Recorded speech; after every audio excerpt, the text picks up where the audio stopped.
காலப்பட்டில் கடை ஒன்று இருந்துச்சு, அதில் போய் சேர்ந்தேன். அப்போல்லாம் வந்து ஒரு வேலை கிடைக்கும்னு சொல்லிட்டு ஒரு டிரைவர்கிட்ட கேட்டேன்.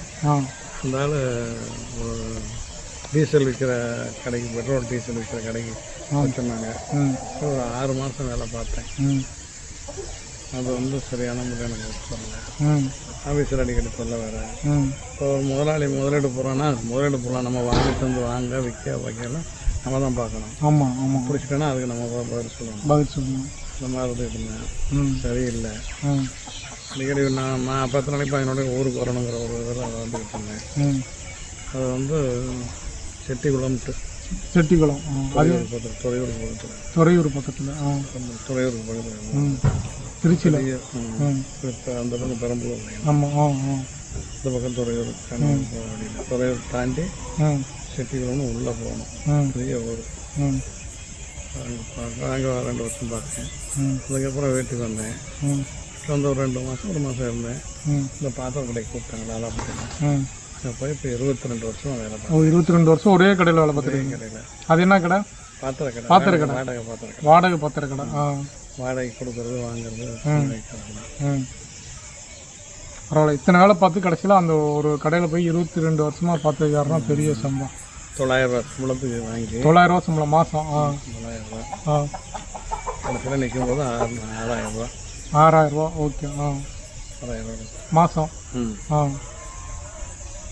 ஆனால் அப்போ வந்து இன்னைக்கு ஒப்பிடும்போது 6000 ரூபா சின்ன அமௌண்ட்டு, ஆனால் அன்னைக்கு ஒப்பிடும்போது அது பெரிய அமௌண்ட்டு தான். ஏன்னா நீங்கள் ஒரு டெய்லி 100 ரூபா சம்பளம் வாங்கிட்டு இருந்த இடத்துல அப்புறம் 6000 ரூபாய் உயர்ந்துருக்கு. பத்தாவது சம்பளம் தான் இருந்தாலும் நம்மளுக்கு ஒன்றும் வேலை அதிகம் இல்லை, ஒன்றும் இல்லை. அப்படியே அதனால பக்கத்தில் இருக்கனால போயிட்டு வந்தது. வேறு பக்கம் போகலாம். நான் ஒரு முதல்ல கூட எத்தனை பேர் என்ன சொன்னான்னாக்கா, நான் கடை வச்சு தர்றேன், நீங்கள் எல்லாம் ஓட்டிக்க, பரவத்தில் ஆளுக்கு பாதி எடுத்துக்கலாம் அப்படி இப்படின்னாங்க. ஒரு இடத்துல கடையில் இருந்துட்டு மறுபடியும் அதே ஒரு நம்ம ஒரு தாண்டை போய் எதிர்த்து தொழில் பண்ணோம்னு வச்சு மோட்டிவ் நிறைய வரும். ஆமாம், அந்த முதலாளிங்க ஒன்றும் பண்ண மாட்டானுங்க. நம்ம கூட இருக்கிறவன் தான் இது பண்ணணும். அதே மாதிரி வேறு பக்கம் நீ பொருள் பூரா வாங்கி போடுற, நீ சம்பளம் எவ்வளோனா எடுத்துக்கன்னு சொல்லி சொன்னாங்க.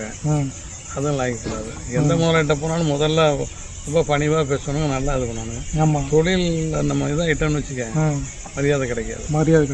நம்ம எப்படி இருந்தோமோ அது மாதிரி தான் நம்ம தொழில் செஞ்சு நம்ம இது பண்ணிட்டு அது மாதிரி நம்மளுக்கு ரொம்ப மரியாதை கொடுத்தாங்க. நம்மளை பற்றி தெரியும் எல்லாமே.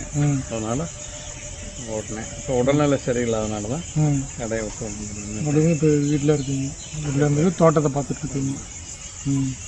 சரி, நம்ம ஐயா அவர் கூட வந்து அடுத்து பேசுவோம். அடுத்து அவர் வீட்டில் சில இடங்கள்லாம் வந்து சுத்தம் பண்ணி நீட்டாக இது வச்சுருக்காரு. சில கீரை இருந்த வகையெல்லாம் வச்சுருக்காரு. அதை பற்றி பேசுவோம். இன்னொரு விஷயம் என்னென்னா, இப்போ வந்து அவர் டிக்ஷனரி பார்த்து படிச்சுட்டு இருக்காரு, புக்கெலாம் படிச்சுட்டு இருக்காரு. அதை பற்றியும் கேட்கலாம், நெக்ஸ்ட் வீடியோவில் பார்க்கலாம்.